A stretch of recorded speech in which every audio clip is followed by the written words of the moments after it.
Good morning. I'd like to welcome you to this session with Ray Dalio. My name is Bob Kegan. Just a minute about how I happen to be here. I'm a professor of psychology at Harvard University. I've spent a lifetime studying adult development, the kinds of things that help people grow, and the things that keep people from growing. Over the last several years, I've been on a search for organizations that may take a radical approach to people development, that may be essentially messages from the future, and that's how I came to meet Bridgewater and Ray Dalio. So let me ask you to join me in welcoming the founder of Bridgewater, the most successful hedge fund in the world, Ray Dalio. And thank you, Bob.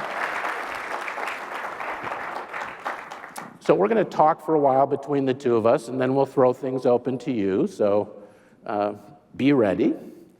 But let's start by giving you a chance to kind of share what you think are some of the essential features of Bridgewater. Okay. It's weird, isn't it? That echoes a little weird, but we'll get over it. In one sentence, what I wanted was to have meaningful work and meaningful relationships through radical truth and radical transparency. By meaningful work, in other words, to be on a mission, to do great things, and I wanted to do that with people that I really cared about. I wanted something more than just a job and work. And through radical truth, I mean being able to speak frankly about anything, including mistakes, weaknesses, problems. By bringing problems to the surface, weaknesses to the surface, we could deal with those forthrightly, and that honesty was important. And the radical transparency, meaning tape everything and let everybody see everything, gave everybody a true understanding so that they can make their own independent decisions, assessments of things. You can't have an idea meritocracy if you can't see things for yourself. So I found that worked in support of each other because I have more of an owner mentality. I find that people bringing up their mistakes and weaknesses is something that they can get over, and it's the basis of producing better results. And it's given fantastic relationships. It's painful in the moment sometimes. People are not used to focusing on those things, but we do it in an idea meritocratic way, so it's non-hierarchical, and it brings us close together, and it's the reason for our success. I think that being in the markets has given me a different approach to decision-making than most people have, because, you know, if I make right or wrong decisions, I get the rewards and penalties of that, and I've developed a lot of humility. In order to be successful in the markets, you have to be an independent thinker because the consensus is built into the price. So you have to have a view that's different from other people's. And whenever you do, there's a high probability that you're wrong. So what we needed to do was have people who have independent thinking, and we're willing to thrash that out, and would also have the humility of dealing with that weakness. Let's talk for just a second, because it's easy to say, but sounds like it could be a hard experience for people. I mean, how would you describe the ways people actually experience their, first months in the company, and why do you think they have the kinds of difficulties they do? The thing about it is it's only psychologically hard. Yeah. And as soon as you start to take a different attitude about it, it's pleasurable, so they go from pain to pleasure. It's hard because neurologically we understand that there are two of us in there. There's the upper levels cerebral person who would say, would you like to know, Bob, what I really think of you? Would you like to know about your mistakes and weaknesses? Of course, well, I want to know those things. Sure, I want to get better and improve. Right. But we also have an emotional reaction, the amygdala, the fight or flight part of our brain. So it takes a lot of adapting. It's the reconciliation of their lower emotional thems with their cerebral thems, because they all feel that they want to do it.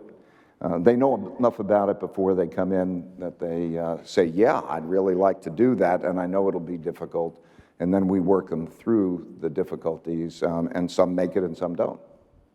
So let's get into a little bit of the structures, the practices, the tools, so people can have a sense of what really goes on there. So transparency. You talked about this thing of taping every session. What's the power of that? What's the import of that?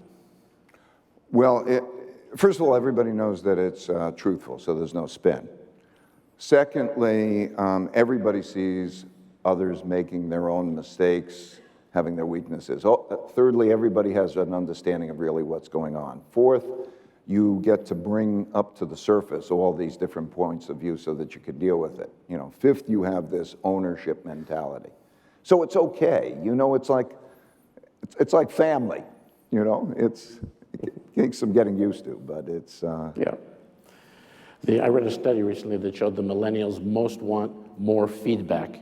It sounds like Bridgewater would be millennial heaven. It's continuous feedback. Can you explain this thing called the dot collector? What goes on with that? Okay. We've created an app, a device in which...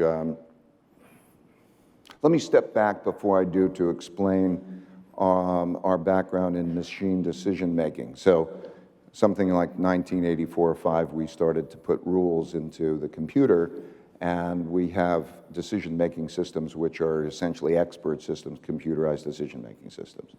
And so I believe very much in an evidence-based system and the power of the computer to help in decision-making a lot, but you have to keep collecting the information. So we have this device, and it's on the iPad, and as a meeting is going on, people in a very simple way, easy way, can input their thinking about what's going on, including by person. So we have, as you've seen it, something like 60 different characteristics of people, and their attributes. There are things like whether the person's creative, whether they're, if they're low creativity, they can hit the name, they hit low creativity, and they hit a dot, and they provide a lot of feedback. And so what it does is it brings to the surface what everybody's thinking about everything. And then when we have disagreements, we bring those to the surface, and we have what I call believability-weighted decision-making. Over a period of time, in ways that would be maybe too long to explain, we have knowledge of different people's believabilities in different dimensions. Somebody's more creative, somebody's more reliable, somebody has a better expertise. Like a doctor, you would say, I'd rather have the opinion from the doctor than to have an opinion from anybody about something. And so all of that information is processed live so that you can see it and you can see the disagreements. And it's incredibly powerful because you cannot imagine what people are thinking. I promise you, the people in this room right now are thinking all different things. And so by bringing it all to the surface, and particularly disagreements to the surface, it's very powerful because you start to think, might you be wrong? When there's disagreement, who might be right and who might be wrong? This is a technique that I learned, the markets taught me humility. Mm-hmm. So what I found that was helpful for me was to find the people who disagree, smartest people I know who disagree with me, and to try to see it through their eyes. And by doing that, I would reduce my chances of being wrong, and I would get a fabulous education. And so I think the greatest tragedy of mankind is that people keep in their heads wrong thoughts, wrong opinions. Opinions are a dime a dozen, and they're often misleading, and they're not tested. And so by being able to bring many different thoughts and opinions to the surface, people get to see that. In addition, then I have the computer do the processing of that information. So when we start to think about, well, you've answered one way and you've answered another, and we can then have the computer do correlations of what that's indicative of what people are like, that becomes essentially the computer making different assessments of people or providing them information, and it's not personal. So it helps people form a profile of what people are like. I think it's very important to know what people are like. Yet most organizations don't want to go there. By knowing what people are like and having them part of the process of knowing what they're like, there's better understanding, better communication, and also, of course, you can make better teams because nobody has all that's needed to be successful. We need each other to play different roles, and the ability to do that by knowing what people are like is enhanced. You mentioned, what all these people are thinking. What do you think are the most common misunderstandings of Bridgewater? Well, one that's common is that it's a cult. A cult. It appears you've struck a nerve. Okay, so why isn't it a cult? It's the opposite of a cult, right? It's independent thinking. It's you knowing that you have the right and obligation to make sense of everything and that you could follow that through. So it nurtures independent thinking. It is a culture, but I think it's very important to have every organization to have their culture, because I think that what alienates people or drives them together are values. So these meaningful relationships come out of having those kinds of similar values. So it's a culture, but it's the opposite of a cult. People have said to me, because they know I'm studying your company, should I be worried about Bridgewater, hearing about all these conflicts that are coming out, at the leadership level? My answer was, when you hear there's no conflict at Bridgewater, then you should be worried. Well, that's true. So you have a very special relationship to conflict. I think we should talk about that a little, about its value. Yeah, I think that, as I say, the biggest problem of mankind probably is tragedy of mankind, because it could be overcome, is people holding opinions in their mind that are wrong and not bringing them on the table and looking at them analytically. And I think the most powerful antidote of that is thoughtful disagreement, calm, that you start to have curiosity of what the other person thinks, and that you have to have a process of working yourself through disagreements. So disagreements are good. You have the independent thinking, and it's a very powerful learning tool to work yourself through those disagreements, but you have to have processes that you think are fair. So think of it as as operating similar to the legal system. If you have a system and you have a problem with your neighbor's tree is falling on your property or something like that, and you don't know how to resolve that, you have a system, and the system works, and it may not give you the decisions you want, but you can work yourself through the disagreement, and at the end of that disagreement, you have something that you go along with it, and everybody can get behind that decision because they think the process is fair. In addition, it really brings out the talents and weaknesses of the people. We talk about weaknesses, but when you have an idea of meritocracy, it allows people to have great aspirations because they can have a path to their success, and basically whoever's most capable can make the decisions. So these working yourself through it in an appropriate, fair way is a very powerful thing.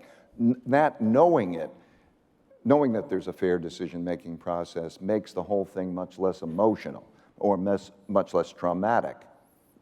So if we have a disagreement and we have parties to appeal to and we work ourselves through that, that's just different than me being angry at you and you being angry at me and us going off in temper tantrums, which is kind of childish, but very human.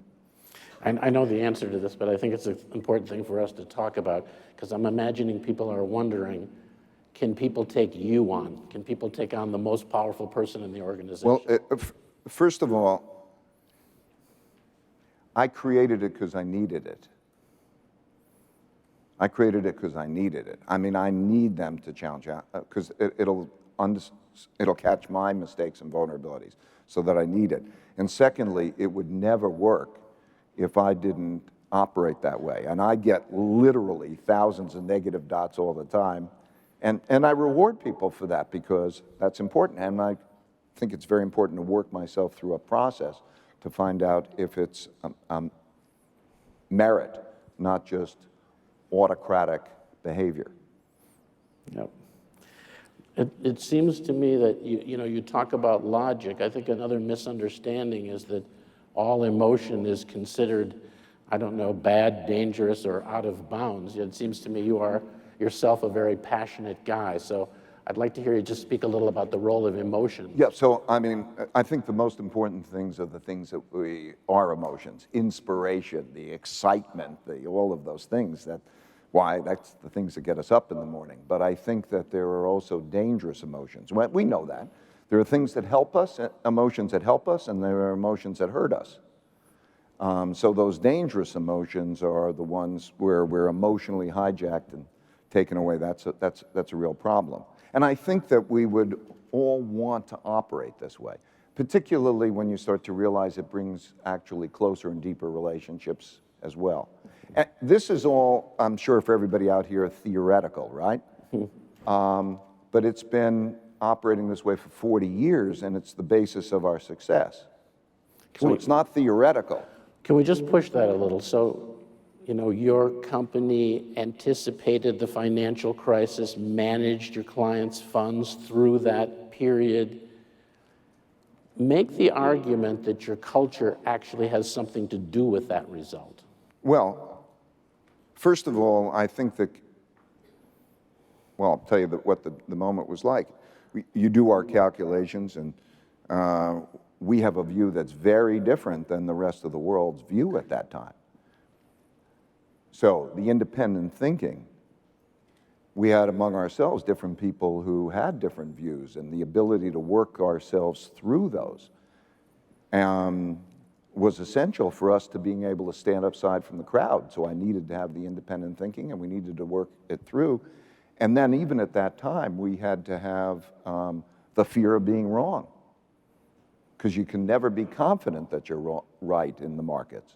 And so to place the bet, but to place the bet in a defensive way, and to work out together the engineering. What I believe is that everything happens over and over again through history.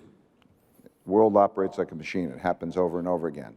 And that if you can sort of go above yourself and your circumstances and look down at yourself within your circumstances within a historical perspective, and then have agreed upon principles. You know, principles are how to handle things that happen over and over again. By having that, it's helpful, and ours are just oriented around this idea of meritocracy, so it allowed us to have an independent point of view while being not 100% certain, and, you know, to be defensive, and it allowed us to play that well. It seems to me that you combine two unusual passions. One, I have a sense that you actually have a deep enjoyment and passion about the markets and playing the markets. And there's something in that Yes, I do. turns you on. Yeah. And you also have this deep interest in human psychology. And could you just speak a little to each of those and their relationship? Well, I mean, the first is my game, and the second are my relationships. Like I said, meaningful work and meaningful relationships. I mean, relationships are extremely important to me. So when we talk about psychology, I think it's an extension of relationships. If I want relationships, we have to understand each other. And then by running a company, I had to deal with both. You know, I started the company myself. It was, you know, out of a 2-bedroom apartment, and you grow and you have people that you're working with. And then when I had that, I had to deal with how to beat the markets, and then also how to have those relationships. And naturally, it seemed to me that I needed to have an idea of meritocracy. How could we work together if we didn't have an idea of meritocratic way? What, I'm just going to order you around? So I needed those basic fundamental things. Meaningful work and meaningful relationships, and understanding psychology. I've got very interested in neuroscience and artificial intelligence and all of that, all related to decision making and understanding how people I work with think. I understand you're also a long-time meditator. Yeah. What does meditation do for you? Meditation, I do transcendental meditation. I've done transcendental meditation since 1969, so whatever that is, 47 years or something, a long time. And it is the best gift I can give anybody. It is a means of centering yourself and going into your subconscious. It literally takes you into your subconscious mind. Gives you equanimity, and then it brings you into your subconscious mind. And when your subconscious mind is where your creativity comes from, you know. You don't work hard at your creativity. Creativity, you take a hot shower and a fantastic idea comes to you. So it gives that, it bubbles up from the subconscious mind. And I found that it helps me with that equanimity. That's helped me a lot. And so it does a lot for me. Okay, can we go back to the markets again? What is it about macroeconomic playing that especially excites you? Well, it's the big picture. It's the world. It's, you know, I like the fact that, you know, it's understanding the world and the pieces and how they fit together. Yes. And then it's betting on it. So, you know, it's not theoretical. Everybody's got a theory. But when you actually have to bet on it and you get the real feedback of how you're actually doing, the objective feedback, I think that that's a kick. I like the fact that I can go long or short so I don't have any biases. In other words, there's a bad world, there's a good world, it doesn't matter. It's all up to me. I mean, I'm still at the end of the day, us or all of us together are in it, but we don't have any cycles, you know, meaning cycles. Everybody's long things. Well, we could be long or short. We just have to make good decisions as to whether things are going to go up or down. And so I like it. I love the big picture, Are and you I love how aware it that fits your together. whole face lights up when you talk about this, when you talk about playing the markets, the macroeconomic thing? I'm sorry. Your face lights up. Well, it's what I love. It's exciting. Yeah. And I get to do that with people I love too. Yeah. So you mentioned your biases.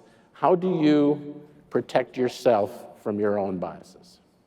Well, most importantly, the people around me help me do that. And I, you know, have these worries about my biases, you know, that I've learned. And by now, you know, I've probably been kicked around enough that I know where my weaknesses are. I would say that the thing that I've observed in incredibly successful people is that they have attributes that are two-edged swords. You know, somebody may be very creative, but they may not be reliable, and vice versa. And that through their time, they know where to compensate how to compensate their weaknesses.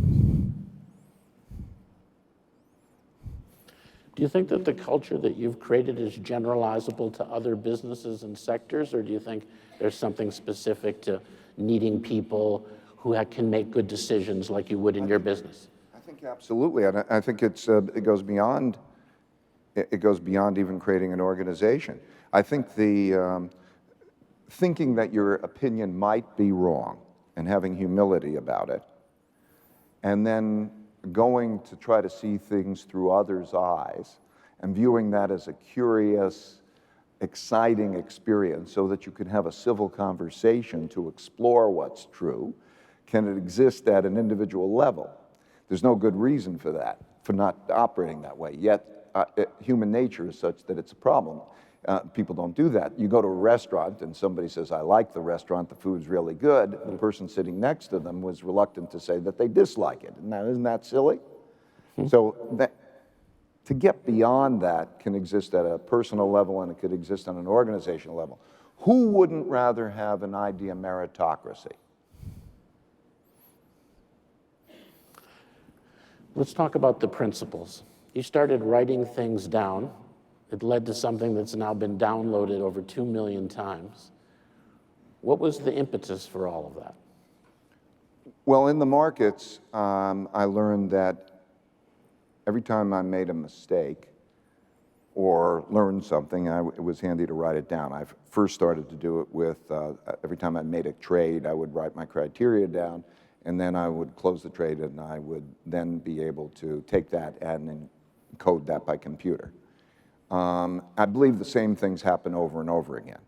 So what I was finding is that if I did that same exercise of encountering an experience, and instead of just making a decision, going above myself, essentially going above that decision, and thinking what are the criteria for making that decision, and writing those criteria down, and then make the decision to do it simultaneously, that helped me a lot, and it helped other people a lot. because by taking those criteria and just writing them out, we could discuss whether they were good criteria or bad criteria.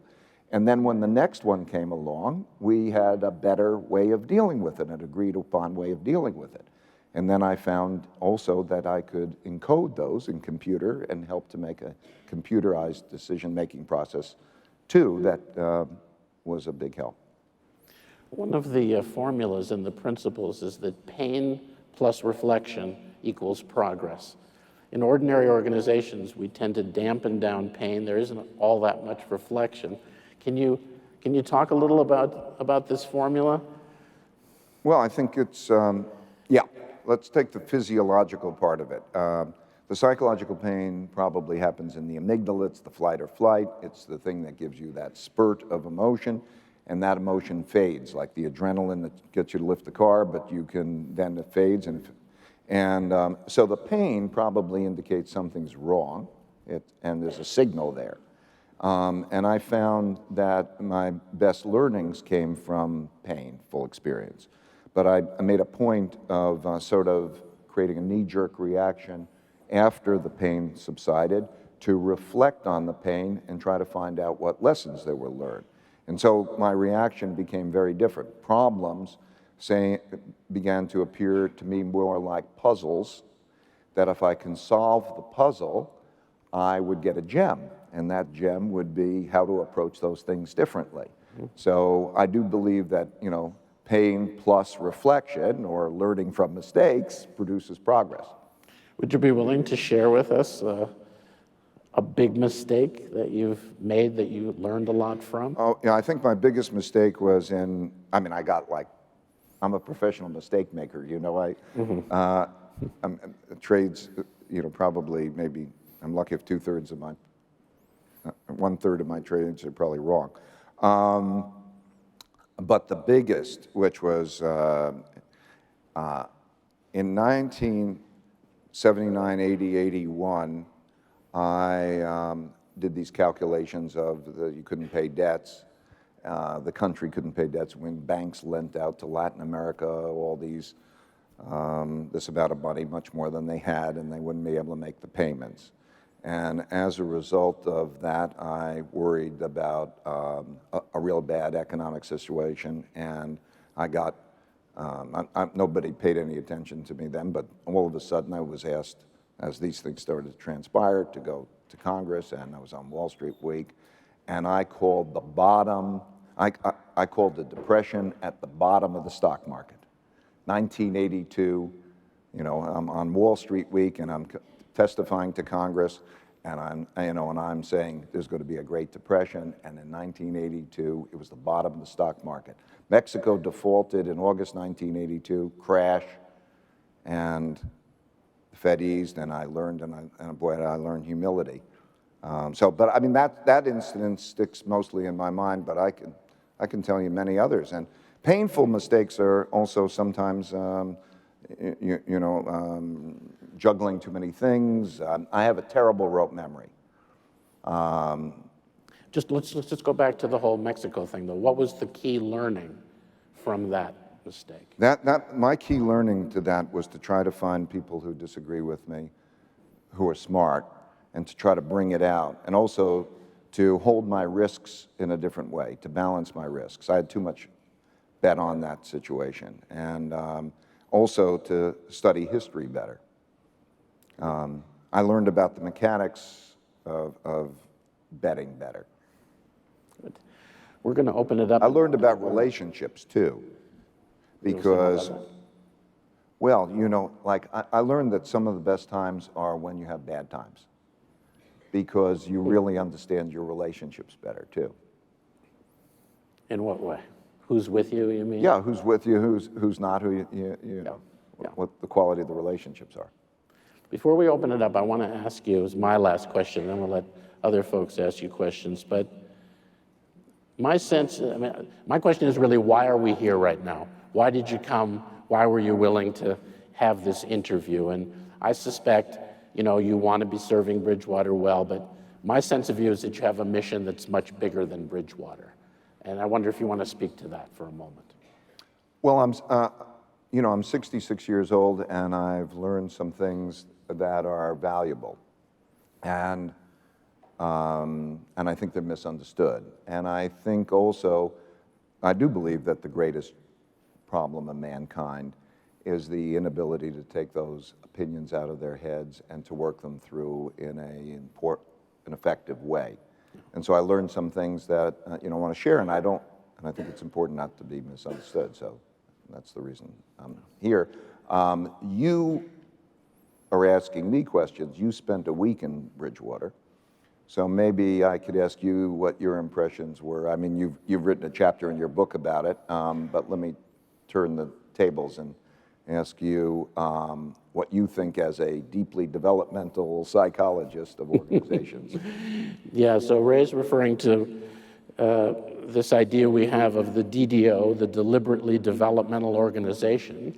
What would an organization look like if it so valued developing the capabilities of its people that it would fashion a culture that would immersively bring everyone in the organization, from the most powerful to the newest recruit, into a process of their own further becoming in the very context of doing their work.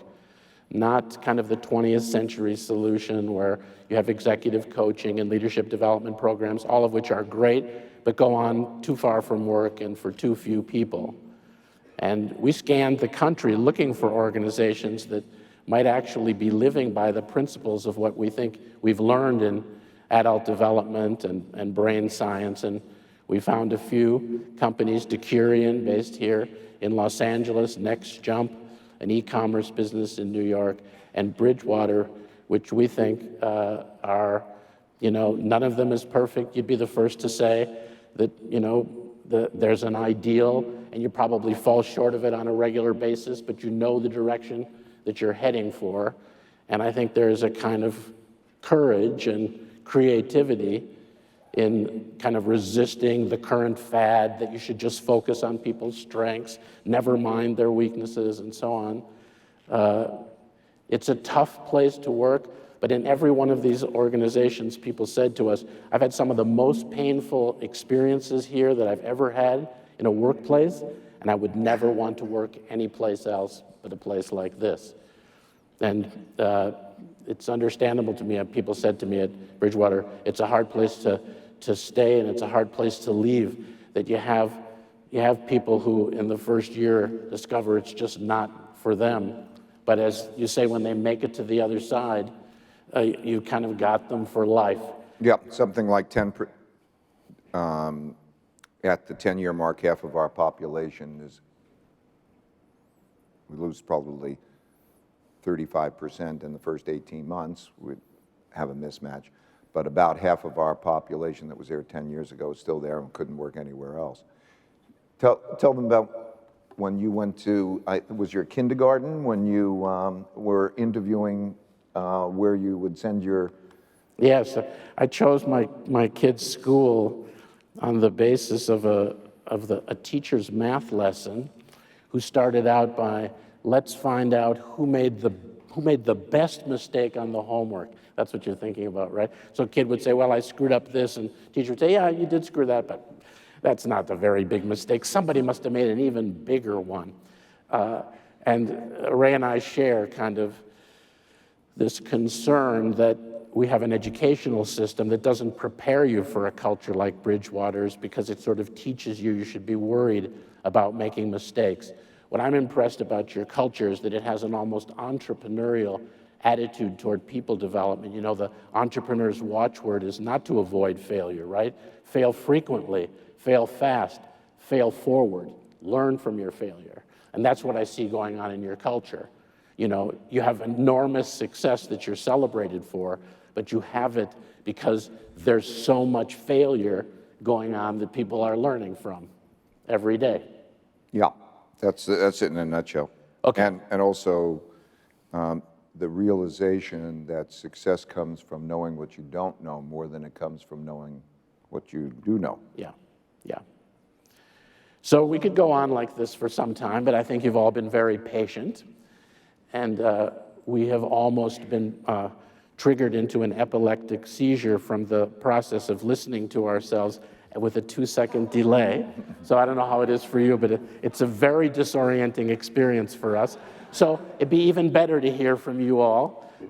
So we have mic runners. I can see them all over the place. And we're happy to hear your questions. Hi, Ken Broad. There was a dystopian headline out of, boy, that echo is distracting. Oh, you have it too? Out of Bridgewater 2 years ago, about 85% of public pension funds would go bankrupt. Could you just speak to the simple math behind that?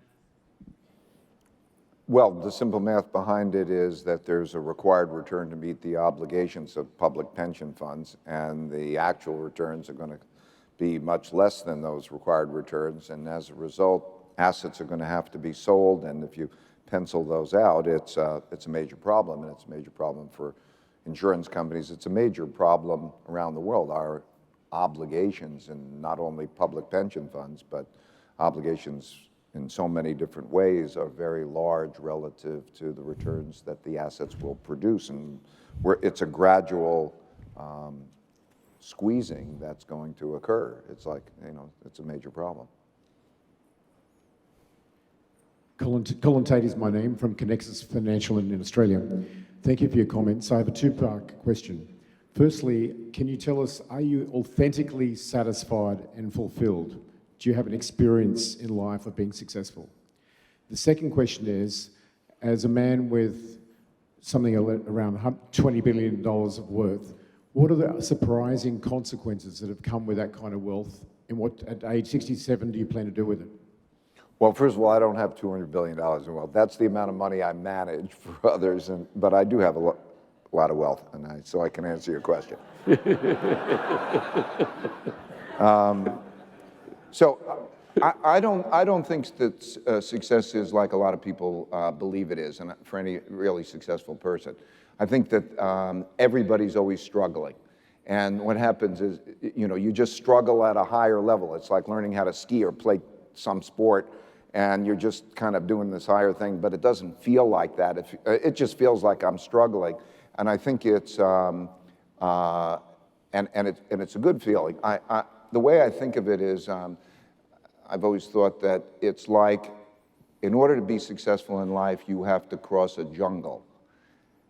Or you could stay on the other side of the jungle and not cross the jungle. But if you choose to cross the jungle has all sorts of things that can do you harm and bite you and everything along those lines. And so the best way to do that is to go into that with people who can see things differently and watch themselves and struggle to make it to the other side. And then what I've discovered along the way is that it's always a struggle, and I enjoy being in the jungle. I don't want to get to the underside. I don't want to get out. So that's what it feels like to me. In terms of, let's say, the money, I think that there's a full cycle. Dust to dust, ashes to ashes, and dust to dust. Meaning I started with nothing, I didn't have anything, and just from the practical point of view, I don't believe that giving my kids a lot of money is a good thing. I think the best thing I could give anybody is strength, and struggling produces strength. And I also experienced my own opportunities. I think the biggest problem is a lack of equal opportunity, and there are certain things that also inspire me a lot. Nature, the ocean inspires me a lot. So it's fun to be able to make those kinds of contributions. You have to have that. It's not an obligation. I find that it's very difficult. Is saying that it's more difficult to give away money than it is to make it, and that's true because you don't have a feedback mechanism. If you're wasting money and you're running a business, then your costs will exceed your revenues and you'll go broke, and so it'll be self-correcting. When you're dealing things philanthropically, you don't have that same kind of feedback loop, and so it becomes a challenge. But it's exciting. So I guess that's how I feel. I read that you signed the Gates-Buffett pledge to give away half of your fortune. Yeah, and I thought that I did. Almost anybody who signed that pledge did it not because they are really pledging it, but because they think that that's, I think, a good role model. I mean, meaning show others, and also because we learn. These are people have to give away significant amounts of money, so there's an education that comes from that. And I also admire those two people a lot. Are you not, you're picking the ones? There's some over here. Yep, right Maybe there. I could ask. Oh, okay. Larry Aikman. Larry Aikman. I'm from LA, at UCLA. You've told us a great deal about process. My question is two parts of the same question. How much time does process consume in your everyday work day? And second, how do you ever come to produce a product, make a decision? So I think that what you're referring to is the process of thinking about how we make decisions rather than the just making of decisions. Is that what you mean? In other words, working yourself through the disagreements? Right, Supporting the culture, making the culture work. Oh, yeah. Helping people get better. In terms of the process, it's a little bit like it's an investment. By thinking through how we make decisions rather than just be making decisions, we then have those decision-making criteria, which makes it better in the long run. But you have to have a process. In order to have an effective idea meritocracy, you have to have processes and tools that help to guide what people are doing. I have something that I've called an app that we've developed that's called a dispute resolver. And you push a button, and if you got a dispute, and it will direct you like how you follow it through, somewhat like the legal system. I think processes that facilitate the idea meritocracy are important, but it's just like the processes that exist in other organizations. I think the real question is it an autocracy? I don't think an autocracy is good, somebody ordering around a lot of other people and sort of knowing better and they can't question. And it's also going to mean that you're not going to have the best people because the best people necessarily need to question. Or do you have a democracy? And democracy doesn't make any sense to me because one man, one vote, there's not equality of decision making. Or do you have believability weighted decision making? Okay, so I believe in believability weighted decision making, and I have to have processes that are going to assign believabilities in a fair way. So, well, this is developed over a period of time. It doesn't have to be so developed, as I say, to have some version of it, but the processes and the tools are important to develop that infrastructure. It is true in all these organizations that I studied that one of the things that strikes people first when they come into them is how much time is being spent on what some people would regard as mere personnel issues. I mean, you have often the most senior people in the organization spending time with often very junior people, just helping them to get better. And people look at it and think this is a very unusual way of thinking about how best to spend our time. But in all of the companies, they all say yes, and this is one of the reasons that we're so successful. Yes, and of course, that time management has to be done like a pyramid. In other words, each person has got to be doing it, has got to be helping others. Yeah. So it works so that you disperse the load. Yeah. Yeah. Who has the mic? Amanda Pullinger, CEO of 100 Women in Hedge Funds. This echo is very strange. I know. So in all the analysis and data that you've looked at, have you found any differences in how men versus women think about making mistakes, being transparent about mistakes that they make?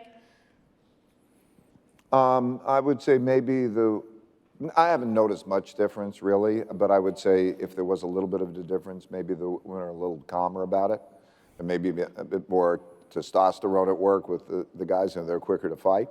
You know, it's like why women are more successful at microfinance and some of those things. There's maybe less willingness to fight, but I would say by and large, not much difference. I had a question. How did you deal with the fact that you work in an ecosystem and the fact that you want to have independent thinking? If I'm understanding you, your question is, How do I deal with the fact that we want to work in an ecosystem Yes. and then have independent thinking? Yes. Right. We've made the ecosystem so that there is this built around independent thinking and the debate. In other words, to value thoughtful disagreement, to give everybody the right to make sense of things and right and obligation. So it's the heart of what we do. We built a system to do it. I would ask if you're in any other organization that isn't built that way, it would seem to me you'd Are you have to learn referring more. to an ecosystem that's larger than Bridgewater itself, that it kind of exists with various kinds of stakeholders and clients? And Oh, I didn't understand that. I don't know if I... No, the thing I was saying is that the fact that you work all together, in fact, has an influence on the independency of your decision. Well, disagreement is what we do a lot of. So when we say it's not, it's in our culture to disagree. So I think we get out in the world like others do, and we mingle and so on. I think it's an approach that is, if I'm understanding you correctly, is going to produce much less one-mindedness. I think you're asking if I have an ecosystem, will I have more one-mindedness? Everybody going along. Yeah, I think any organization is going to create more is going to have a risk of one-mindedness. Right. And I think that, though, you'll have less of it in one that is trying to nurture that independent thinking. I mean, it's one of those things that we're real scared about is one-mindedness. It's part of our culture to be scared about that. I think you have to compare these kinds of organizations all the time to the ordinary organization. You're worried about the phenomenon of groupthink. And sort of the question is groupthink more likely or less likely to happen in an organization like this one? Well, you've seen different organizations. What do you think? I think it's much less likely to happen because you're pulling on and looking for minority views. And you're assessing that maybe that person who's in the minority, actually has the wisdom. Yeah, you've seen many organizations, so Exactly. you know how it compares. Follow the leader and There's some groupthink is questions over much there. more likely to happen in a non-meritocratic organization, in my experience. My name is Lewis, and I was wondering, how have you been able to scale the meritocracy culture from the earliest days in your apartment to today, and how you continue to adapt as your organization grows over the next 20, 30 years? Yeah, and especially because it has grown very rapidly recently. Thank you. Yeah, every problem creates a new need for design. So my case, when we were operating just as a small company, roughly, I remember the time, 67 people was the year, because I would write everybody Christmas cards and buy them gifts, and I couldn't do it at 67. So 67 was the number of people when communication started to different. Before then, we all kind of knew each other, and it made sense. And then from then until we had, I don't know, several hundred people, there were no principles written down, and it was a bit more chaotic. Then we built systems. So now that not only they're written down, but people have 15 minutes a day that they watch tapes of events that are transpiring. There is a process that you come in when you join Bridgewater that goes on for about 3 weeks. And there's ongoing experiencing of that. There are people who are more experienced in this. They've been around it for a while to do coaching. And so it's something that has become more systemized and more institutionalized. And, it lends itself to a lot of debate, but it's become much more systemized. So I think that's important.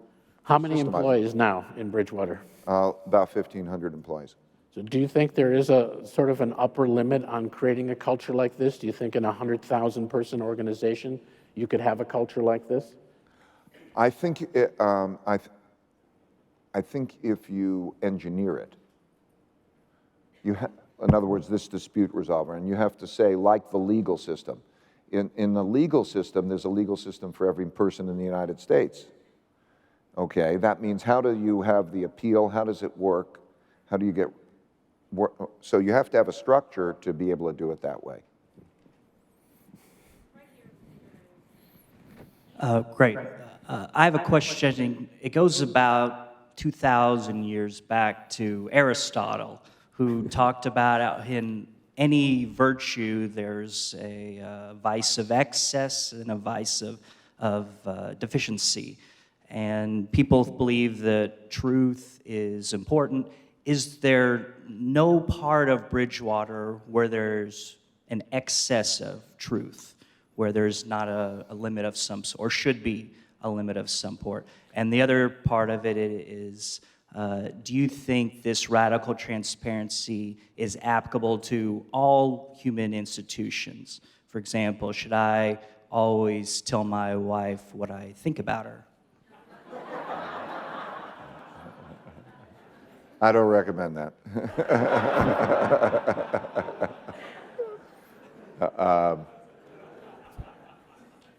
Look, I think both of your questions are sort of oriented to the extreme. And I think the important thing is not the extreme. I will say that spouses at Bridgewater have described how it's affected their relationship with other people, and that straightforwardness.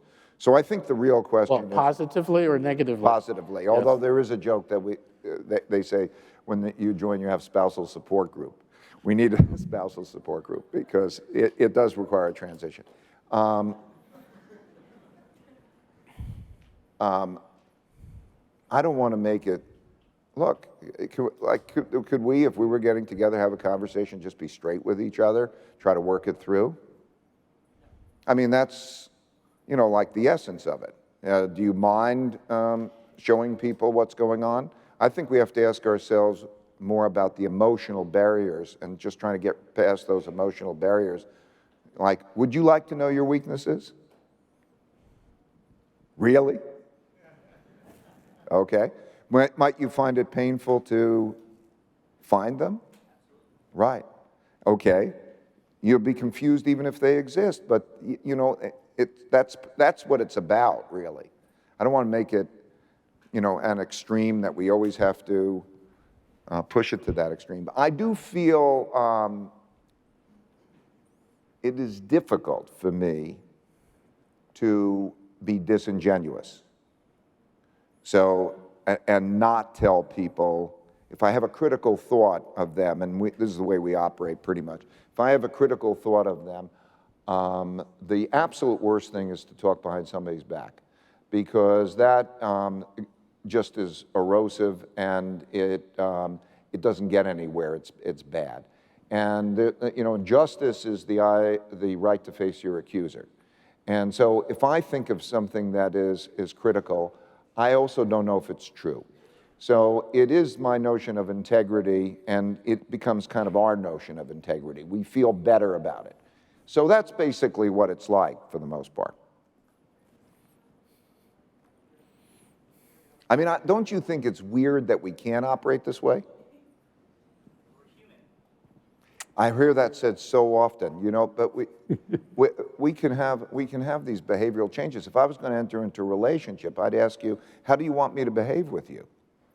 You want me to say I'm human and therefore I can't be straightforward with you, and you can't be straightforward with me, and we can't talk about those weaknesses? Well, then you're not going to get anywhere. So I think we react to habit. We've acquired a lot of bad habits, and I think that you can acquire good habits and when you have that kind of straightforwardness in which you could talk about things, or even have humility, knowing your weaknesses and worrying about being wrong, and it's okay to fail. I think our whole political system has problems because of that. Anyway, I'm just curious. I'm just curious about. Let me just take a head count. How many of you think that basically this is logical? Okay. How many of you think that you could do it? How many of you would want to do it if you believed that the culture was actually trustworthy and not going to punish you for your mistakes? How many would actually want to work in an organization that moves more in this direction? It may not be exactly like Bridgewater. Well, great. I remember Let's aspire to it. You could do it in your own organization. The first time I met Ray, there was a case study on Bridgewater at the Harvard Business School, and the professor asked the same question, and this very bright woman who'd been very active in the conversation, very impressive, she said she could never work at Bridgewater. She said, I want people to think I'm better than I actually am. I don't want people to know who I really am, right? Which is very honest. But people will often say, isn't that human nature? But I always say, you know, if it's human nature, then you have a bunch of aliens running around in these companies, you know, because it does seem like they're human beings. So we've been told that we have like 3-4 minutes to wrap up. So any last questions, please? Mr. Dalio, first, my name is Hania Sadat. I'm an advisor with Morgan Stanley. I love the fact that you meditate for over 40 years. My question is that I believe that strategy works until it doesn't. I understand that your company is based on some true principles, but do you also, your team updates those strategies or come up with different strategies often? And do you believe in the fact that strategy works until it doesn't? Yeah, I think in the narrow sense, the strategy works until it doesn't. I think that's why you have to have radical open-mindedness. You know, the fear. We have to have a strategy. And I think that radical open-mindedness and fear is a great protector. And I think, as I say, my fears are my greatest assets because it produces diversification and leads me to dig and satisfies my curiosity. And that's some form of a strategy. But I'm with you. I'm really worried about being wrong. Maybe my strategy of operating that way will have some flaw to it and will cost me. I don't know. And maybe culture itself is a kind of strategy. I think that's, you know, one of the lessons of a company like yours.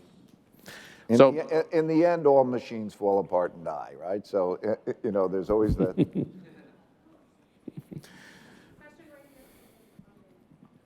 You'd mentioned earlier that about 35% of the people that you hire are gone within the first 18 months. And I'm curious if you think that it's your hiring process, or if it's more the notion that you have a kind of a charter school in the sense that it can only work for a certain number of very elite people. And if that's the case, can you actually scale your systems significantly?